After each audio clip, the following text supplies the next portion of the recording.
Hi Plan Kids!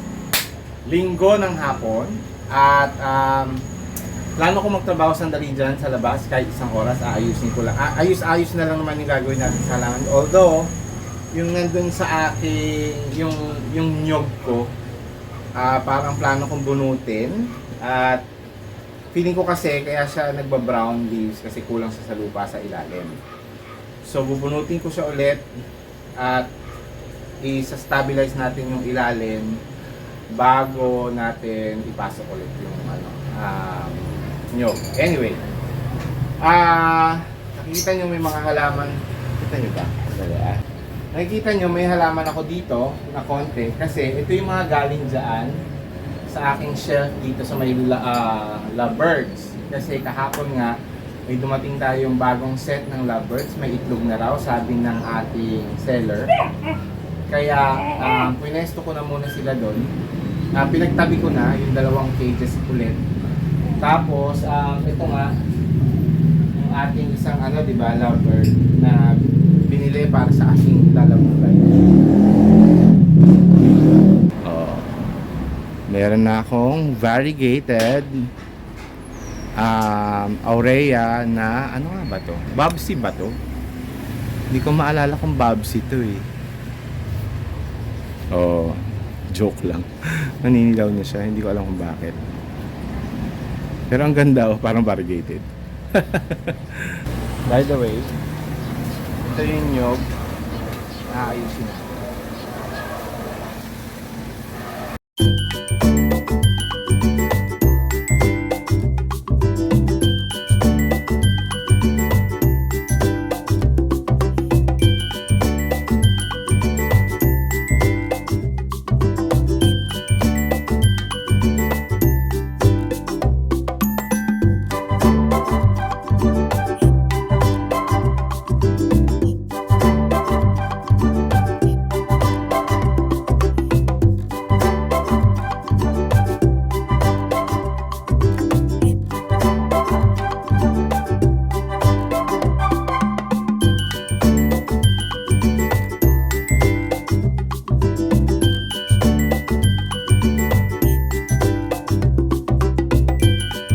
Hopefully bukas ng umaga magka-oras ako na ayusin tong part na to, tapos ilipat itong mga ito dito para malabas ko yung rack na nandun sa loob dito sa labas sa harap. Hopefully. Good morning Plant Kids! So ngayong umaga aayusin natin tong kalat na ito. Tapos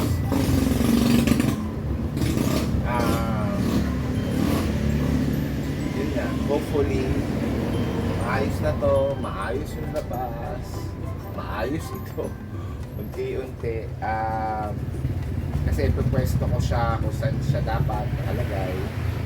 So yun nga, ang target is unahin itong section na to para maganda sa mata. No? Yun na lang muna. Let's start. Ang kailangan ko magawa ay i-empty muna to para malagay ko dito. Pero dapat i-prepare ko muna tong side na ito para maluwag. So, parang simultaneous siya mangyayari. Dapat.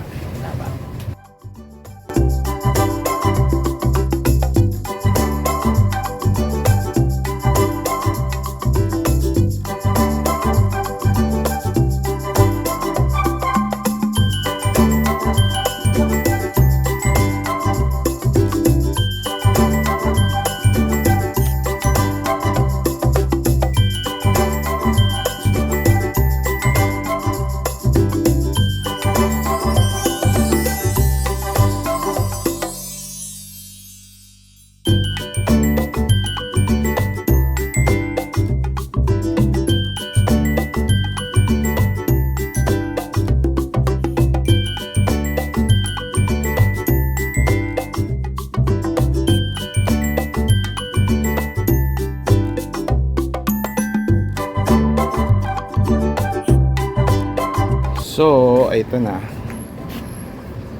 Kahit papaano, para lang tayo nagtambak ng halaman dyan. Pero na-imagine ko siya pag yun ba, pag grown in na siya, katulad nitong anong tawag dito, Wave of Love, at saka yung Bottle Brush pagka nag grow in na siya. Kasi itong part na itong favorite ko, itong part na ito. Yan, maganda niyang part na yan. So ito na lang ang lalagyan natin. Kasi dito sa side na to meron na actually mga tatanggalin ko yung ibang babies dyan para mairipat natin. So lagyan natin ng ibang halaman. Okay, so maganda yung I think maganda yung mix natin ng halaman, and I only used a mix of plants na dati nang nandyan, and then mga bago na konting-konti lang. Tapos yung mga galing doon na aglaw, nasa taas na yon dati. Tapos yung ibang galing sa labas, katulad nitong mga crotons at mga tea plant. Ayan o. So hindi napapansin ngayon yung tangkad ni tea plant na walang dahon ng ilalim kasi may mga ground cover, kumbaga. Yan, nice. I'm happy. Tapos ayan o, ito yung nagamit natin na galing sa labas. Ayan, hopefully gumanda sila sa bago nilang pwesto kahit galing sila sa tutok ng araw. Okay, so dun tayo sa labas naman ngayon. Meron na tayong mga natambak doon. So ito, konti na lang. As you can see, ayan o. Patong natin to.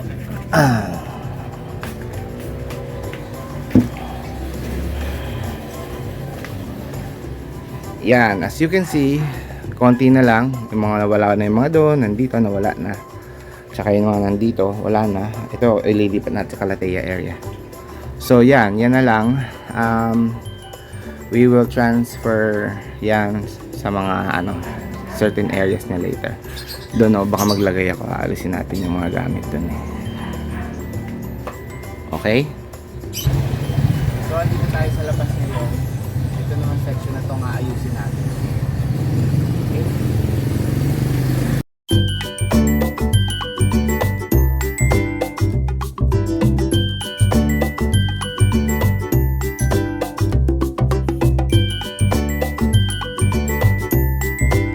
Good morning, plant kids!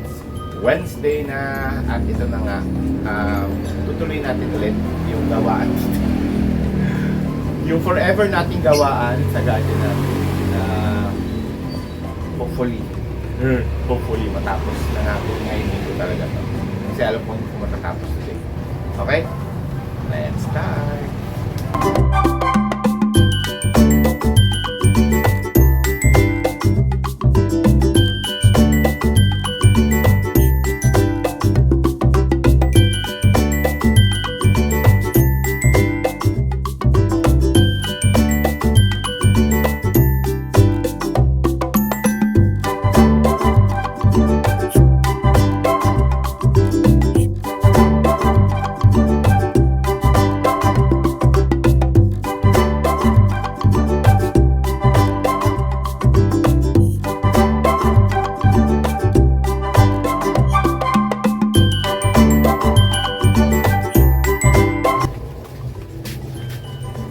So dito po ay maglilinis tayo for a while para makagalaw tayo, para yung ibang halaman na galing sa loob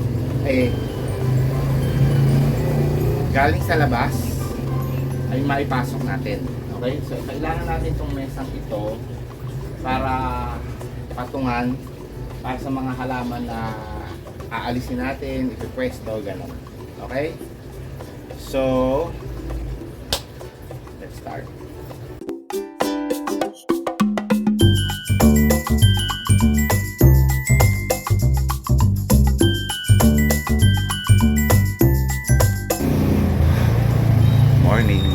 Makulimlim na Biyernes ngayon at ito pa rin yung gagawin natin, ha. Pakita ko sa inyo. Ayan yung ating mga gagawin. Ang dami pa. Itong mga to Yung mga nasa harapan, yan yung galing dun sa taas. Ayan o, ang luwag na dito. Maayos-ayos na, konti na lang ang gagawin natin. Itong uunahin kong alisin ito siguro, pero umaambon na kasi. So hindi ko alam kung makakapag-video ako, pero gusto kong mabilisan lang yung galawan muna natin. At gusto kong ito, dito tayo sa labas. Ito, maaliwalas na dito sa parting to, pero ang dami natin pwede ilagay pa doon. Pero dito aayusin din natin. As in, ang dami nating aayusin pa, kasi ang dami kong malalaking plants eh. Pero yung anong yan, yung atang, anong tawag dyan, yung ating ito lahat nung pasok na walang laman. Yan, itong ating variegated hibiscus ay plano ko ilagay doon sa pagpasok sa bahay, sa gate. As ito pa, ang dami niyan oh. So we will see how I'm gonna fix that. Pero so far masaya ako kasi itong ating front ay lahat ay buhay. Successful siya. May konting sunog pero tagal na nitong ROS eh. Nilipat ko lang sila ng pwesto, so walang kaso dapat yan. Yan, okay. So pinaplano ko lang ng mabuti kung saan ilalagay ang kung ano man, kasi gusto ko nga presentable na siya, maganda na siyang tingnan, tsaka nasa pwesto siya na kung saan ay maganda ang magiging tubo niya. Okay. Ayan o, umaliwalas dito. Teka, pakita ko sa inyo. Even yung harap, ayan o, sa taas medyo umaluwas. Dito ang luwag pa oh. Ang dami natin pwede ilagay dyan na galing dito. So yung mga ibang matataas ko, baka yun yung pang backing ko dito sa likod, yung isang hilera ng likod. Tapos yung harap, yun yung magaganda yung foliage talaga, kasi at least yung nasa likod mataas, kahit nasa loob o nasa labas ka, kita siya, di ba? So yun, nakadesisyon na ako doon. Baka yung ating mga ayan, tea plant, crotons na nandito nakahilera, yun ang paglalagay natin dun sa taas nakahilerang pag ganon, no, para at the same time marami pa rin tayong malagay dun sa mga harapan. Tapos bahala na, ang dami natin plano, ang dami kong gustong gawin.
Ko matanggal lang yung mga halaman dun sa kapitbahay, kasi baka biglang dumating anytime, nakakahiya.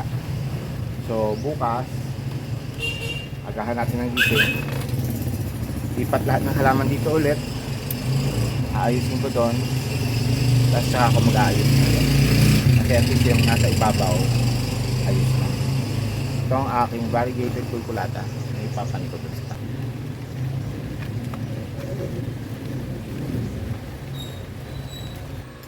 Sabado ng umaga. So hopefully ngayon natin matapos ang mga gawain natin dito sa garden. Pangkalat-kalat pa rin dito sa loob, at yung harap ay medyo nagalaw na natin. So, yung konting-konting halaman na lang. Kasi, itong section na to, naayos na natin. Itong section na to, naayos na natin. Yung taas, naayos na natin partially.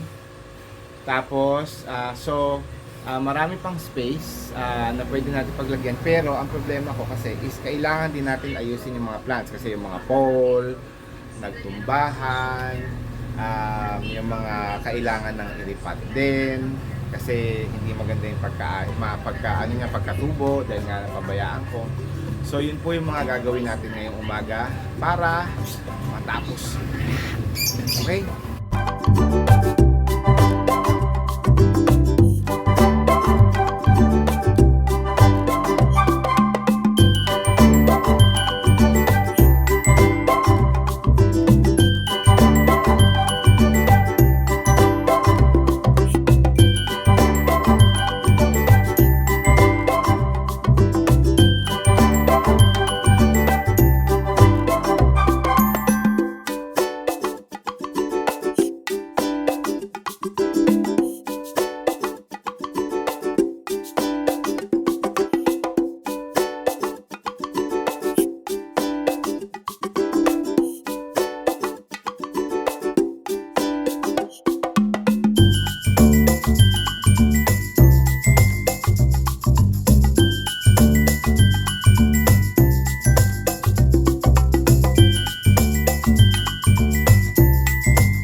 Ito na nga, linggo na.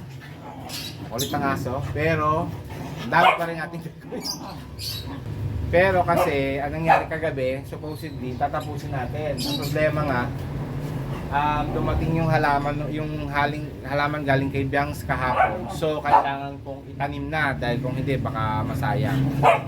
So, nagtanim ako kagabi. Diba? Kagabi ba? Anong umaga? Nung umaga pala, bago pala ako kasi pagdating ko sa gabi natulog na pala ako. So nung umaga, nagtanim lang ako sandali bago umalis. Ay hapon na yon, tanghali na pala. After lunch, nagtanim na ako. So nakatanim na sila, ngayon ipipwesto na natin sila. Somewhere here. Pero ang gagawin ko muna is, yun nga, puro ayos. Ang problema isa pang problema ko, merong mga halaman dito na kailangan nating ayusin yung mga pole. Yun yung medyo matatagalan unless magka-oras tayo mamaya. Pero gusto ko kasi nga ayusin na muna yung halaman, ipwesto yung mga halaman ng mabuti para lumuwag dito. Target. Kasi target ko lumuwag dito. Yun. Yun na muna. Okay? So hindi ko nga alam kung saan ako magsisimula. Baka doon na lang siguro kasi para nga yung mga nasa mesa ipwesto na muna natin, tapos yung mga nandito na pwede na ibalik natin doon, tapos pilihan natin ang pwesto, pati yung nasa labas ipapasok natin, hahanapan natin ng pwesto, tapos tsaka tayo gumawa ng susunod after that. Okay? Let's go! Last part na to.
lahat sila ay parang, alam mo yun, nakakawala sa hawla.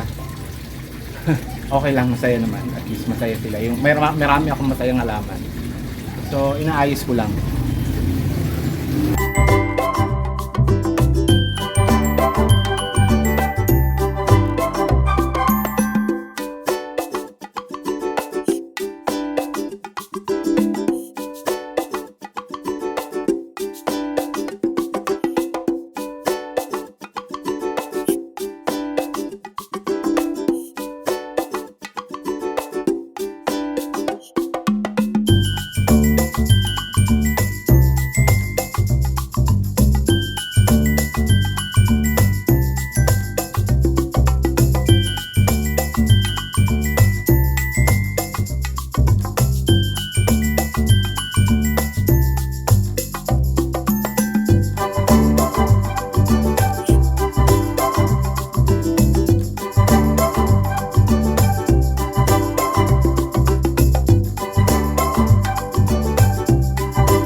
Ginabi na ako, as usual. Kanina hindi ko napansin na namatay pala yung isang cellphone. So, chinarge muna natin yon at itong isang ginamit natin. Yung mga hindi nyo nakita, na medyo natapos ko itong side na ito. Itong side na ito, medyo natapos ko na rin.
So, nakapag-ayos tayo dito. Preparing for yung paggawa natin dito. Tapos, na-organize natin sa loob kahit paano. Ready for tomorrow nga. At least lumuluwag na unti-unti. Nailipad ko na yung working table dito para patungan ng mga halaman na kailangan natin i-repack, i-adjust. So, at least, tapos yung mga iba na hindi ko pa na-ipwesto. So, at least, kahit paano, may developments sa gawa natin. At as you can see, mas organized tayo dito. Etong mga succulents and cactus, hindi ko nilabas doon kasi baka umulan anytime. Mababasa sila, pinatutuyungan natin yung panggagalingan ng lupa at saka yung mga rose cabbage ini-air dry natin. So hindi po magandang mabasa sila. So, kaya iniwan ko na lang sila dito. At lahat lang ng ornamentals na kailangan nating iripat, ayusin, lagyan ng bagong pole, etc. So, yun yung mga nandun. So, at least ito, lumuwag na ulit kasi nga, di ba, hinihiwalay ko yung mga halaman. Nilalagay ko dito para maalala ko yung nagkailangan silang trabahuhin. Anyway, so at least, nandyan sila, nakahiwalay na, nasa work table na sila. Tapos, yung mga, yung tinatawag nating mga propagation, ginagawa ko na rin, sinasabay ko na rin ang paghiwalay. Tapos, meron na tayong pwesto sa kanila, nandun sa harap. So, may araw, tapos pwede na, maalala lang lagi nating matubigan kasi nga, nandun sila sa may mga kalejo. Okay? So, ito na lang, at yun na lang sa dalawang table ang ating kailangan trabahuin. Marami tayong natapos ngayong araw, so I am so happy. Okay, so I'll just finish this video for the meantime kasi nga pagod na ang lolo nyo. 1 linggo itong video na itong ginawa ko. Halos, it's like, I think this is day 6. So, masyadong mahaba na itong video na ito. In terms of yung gawaan, I just wanted to show you. Pero yung grand reveal natin, I think we'll have to give it to you or show it to you after na talagang matapos na natin lahat. Okay? Kasi meron pa tayo, ito nga, yung mga 2 table ng halaman na kailangan natin ilipat, i-request man natin yan. Meron pa tayo mga ilang halaman sa labas kasi ang target natin is makapag-park ako dun sa harap. Pero I cannot do that right now kasi meron akong patches ng halaman, grupo-grupo ng halaman pa doon. So, ipipwesto pa natin yan ng mas maganda at yung mga nandun sa lanay, aayusin pa natin. Etong part na to, aayusin pa natin. So, marami pa tayo pwedeng paglagyan, pagsingitan, at marami pa tayong pwedeng gawin. Okay? So, I hope you enjoyed this video. If you have something that you want us to do, please do comment down below. Okay? So this is Plan Tatay Barry of Antipolo saying if you have not subscribed yet, please do subscribe. At kung meron kang kapatid, kapamilya, kaibigan, kamag-anak na mahilig sa halaman, please do share to them. Okay? At i-click na rin ang notification bell para sa mga susunod na video kong lalabas. Okay? This is Plan Tatay Barry of Antipolo saying Barry Plantains.